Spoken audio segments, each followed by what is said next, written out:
Obviously, quick food delivery has an impact in our portfolio with Rebel.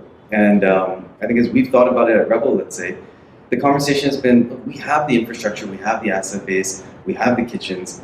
This is just an incremental delivery mode, which is fine. However, for a business like a Zomato, to think about food delivery in the context of quick food delivery means you actually have to put a lot more infrastructure in place. So I can understand why for them, it's not as cool. I have my fundamental questions about how quick commerce works on its own. We lived through the experience with Dunzo, and I think that in and of itself showed us some of the operating challenges with it. And I'm very hopeful that the people operating in this space figure it out because they've raised a lot of money against the problem. But we made a lot of mistakes in Dunzo, and I think that the challenges we went through may not be the same challenges here, but fundamentally you're trying to shift customer behavior, which means you're going to keep incentivizing customers. Yeah. It's not one where the value proposition is so immediately amazing that I'm just in no matter what. So you create an incentive, you hope you change behavior, you hope that sustains.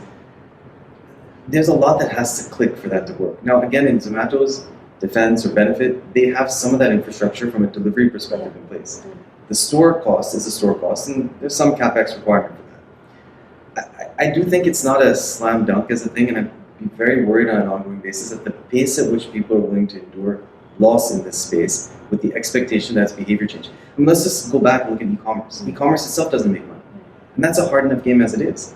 Now, you've changed customer behavior to believe in this opportunity, yet still it's a very hard game in which to make all the economics work out in a competitive dynamic that exists there between an Amazon, a Flipkart, a Jio.